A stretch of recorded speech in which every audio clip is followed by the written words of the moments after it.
He have started making a video upon his wrong deed. He came with a car plate number covered and we stop him. He says he's an officer. Identify yourself, and he cannot identify himself. The best thing he could do is to start insulting everybody. Do you now accept that what you did is wrong? You are the one that did wrong things. Go and report.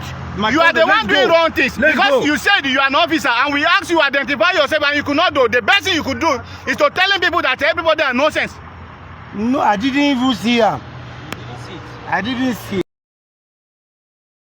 On the evening of November 16th, 2025, a surprising incident occurred in Abuja involving a naval officer. Lieutenant Ahmed Yerima, reportedly from the Nigerian Navy, was stopped by a patrol team from the Federal Capital Territory Police Command while driving through the Kubwa Expressway, specifically near the NNPC junction. The reason for the stop was simple. The officer's vehicle, a Toyota Camry, was found with a concealed number plate and fully tinted windows, which are both against traffic laws in Nigeria. When the police initially stopped the car, the driver, who later turned out to be Lieutenant Yerima, refused to identify himself. He rolled up his tinted windows and made a few phone calls while the officers waited. Now you might wonder, why would someone, especially a military officer, act like this? The situation quickly escalated in terms of public attention, mainly because of the rumors that followed. The officers were simply doing their job, but when Yerima was not forthcoming, it made things look a lot more suspicious. Things started to take a dramatic turn when a report emerged on social media claiming that Yerima was being trailed by unmarked vehicles with no number plates, further fueling rumors about a possible assassination attempt. Of course, this was a dangerous piece of misinformation that spread quickly. But the police quickly responded to clear up the situation, assuring the public that there was no assassination attempt. Instead, it was just a case of routine law enforcement being conducted. According to their official statement, when Yerima's naval colleagues arrived at the scene and identified him, the officers simply let the vehicle go. No harm was done. However, this incident did not go unnoticed. The police naturally had to defend their actions. They reiterated that they had followed standard operating procedures and that there was no foul play involved. The viral narrative about an assassination attempt on Yerima was labeled as false. But even with this clarification, people on social media were not so quick to believe the official version of events. The questions continued. Why was Yerima driving with a covered number plate? Why did he act defensively when stopped by the police? Was there really any need to keep the vehicle under suspicion for as long as it was? What made this situation even more interesting was the background of the person involved. Yerima, it turns out, is no ordinary citizen. In fact, he had been involved in a previous clash with the current Minister of the Federal Capital Territory, Nyesom Wike. This clash was linked to land and demolition issues in Abuja, which only added fuel to the fire. Some observers felt that the timing of the incident was a bit too convenient, especially considering Yerima's high-profile status and past disputes. So, what seemed to be a routine traffic stop was now being viewed under a much broader lens. Let's take a moment to think about what this incident tells us about authority, accountability, and public perception. Here, we see a situation where a routine stop turned into a media frenzy, all because of the person involved. People immediately started questioning the fairness of the police's actions, speculating that Yerima, because of his status as a naval officer, might have been given special treatment. Others, however, felt that the police were doing their job and that Yerima's actions, including the refusal to provide identification, raised valid concerns about road safety and the law. One thing is certain though, when high-profile individuals are involved in even the most routine matters, things tend to escalate quickly. This is something that the police had to deal with as the rumors continued to spread.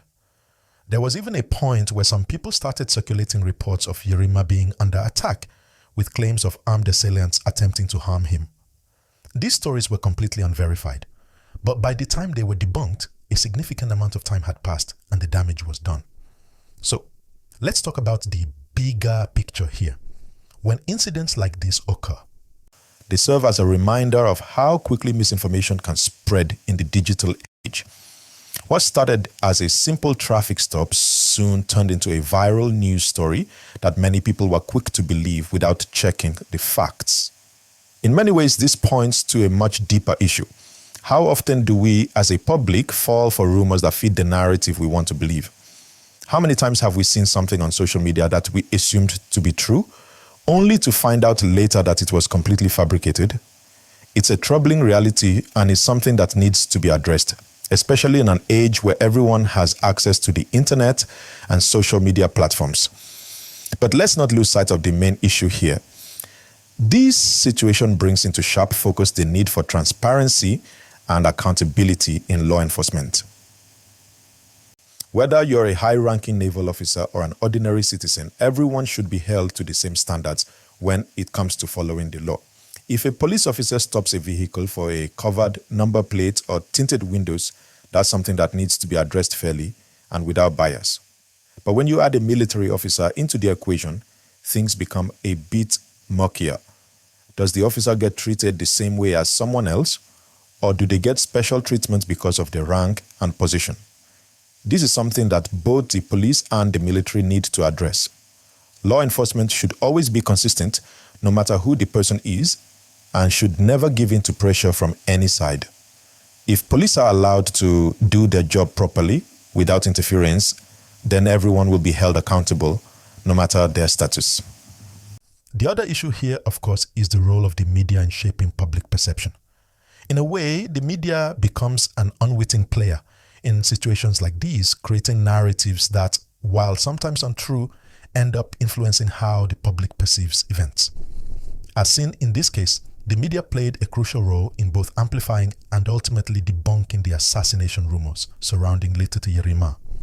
But the speed with which misinformation spreads on social media has led to a growing skepticism towards mainstream media outlets and the authorities.